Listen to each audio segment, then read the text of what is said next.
Number 738 Juliet Zulu, मैं top secret floppy के साथ टेक ऑफ कर चुका हूँ। आपसे गुजारिश है एयरस्ट्रिप 42 लैंडिंग के लिए क्लियर करवा दें। कौन हो तुम? सिपाही जिसका मकसद है दुश्मन की तबाही। वो फ्लॉपी मुझे दो।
Sit down. Thank you, sir. Bad news, officers. बड़े अफसोस की बात है कि हमारे इंटेलिजेंस ऑफिसर अजीज कश्मीरी का प्लेन क्रैश हो गया। ब्लैक बॉक्स एनालिसिस से पता चला है कि उस वक्त प्लेन में कोई और शख्स भी था जिसने अजीज कश्मीरी को खत्म करके तमाम डॉक्यूमेंट्स हासिल किए और वहां से गायब हो गया। हमारे लिए बहुत जरूरी हो गया है कि हम और चौकन्ने और अलर्ट होकर काम करें और ऐसे लोगों का पर्दाफाश करें जो इस साजिश में शामिल हैं। Hey you, तस्वीर कैसे ली? ले ली, प्रेस फोटोग्राफर हूँ, छाप भी दूंगा। चल छाप दे। क्या ले तू भाई? ठीक है। कैसा रहा सफर? Autograph please. लाइए। एयर इंडिया की उड़ान 104। मैं आपकी दीवानी हूँ। I mean I'm your fan। मैंने आपके सारे नॉवेल्स पढ़े हैं। थ्रिलर और सस्पेंस में आपका हाथ कोई भी नहीं पकड़ सकता। ऐसे अनोखे अनोखे आइडियाज आपके दिमाग में आते कैसे हैं? Trade secret. Okay, thank you. Excuse me, मेरा ऑटोग्राफ नहीं लेंगी? नो। कैसी रही तुम्हारी कॉन्फ्रेंस? कॉन्फ्रेंस? तू लेखक सम्मेलन में तो गया था ना? अरे हाँ माँ, माइंड ब्लोइंग, फैंटास्टिक। चच्ची जान, पेट में चूहे भूख के मारे मर रहे हैं। एक 40-50 पराठे और एक आधा किलो अचार मिल जाए तो यारों का नाश्ता हो जाए। बस यार मैं डाइटिंग कर रहा हूँ। अरे इसकी डाइटिंग को तो नजर क्यों लगा रहा है? बैठे बैठे मैं नाश्ता लेकर आती हूँ।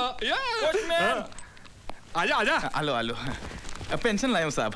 कौन है बेटे? मैं हूँ माँ जी। नमस्ते।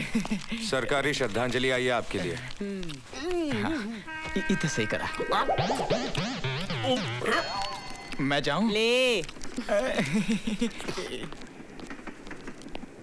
क्यों लेती हो ये खैरात माँ? ये खैरात नहीं, सम्मान है बेटे, सम्मान। सम्मान से पेट नहीं भरता बाबा। माना कि आज हमें रुपयों की जरूरत नहीं, लेकिन उन शहीदों के परिवार जहां कमाने वाला कोई नहीं, जिनकी जरूरतें इन रुपयों से कहीं ज्यादा हो, वो क्या करते होंगे? कभी सोचा हमारी सरकार ने उनके बारे में? इसीलिए तो यहां का नौजवान इस देश से कोई उम्मीद नहीं रखता, क्योंकि यहां के स्वर्ण पदक भी कांसे के बने होते हैं। बेटे, वो लोग जिन्होंने इस देश के लिए अपनी जान की कुर्बानी दी थी, उनका यह मकसद कभी नहीं था कि उन्हें सोने चांदी के तमगों से नवाजा जाए, या जो शहीद हुए हैं उनके परिवार को इतना पेंशन मिले कि उनका गुजारा हो सके। नहीं, उन देश प्रेमियों ने अपने प्राणों की आहुति सिर्फ इसलिए दी ताकि उनकी मातृभूमि, उनकी आने वाली नस्ल आजाद हवा में सांस ले सके। क्योंकि उन्होंने यह जुल्म देखा था, जब सांस लेने के लिए अंग्रेजों की इजाजत लेनी पड़ती थी। वो दहशत देखी थी जब अंग्रेजों के जूतों की दमक से माओ के बच्चे गिर जाया करते थे। ऐसे डर और खौफ के माहौल में उभरे नेताजी सुभाष चंद्र बोस।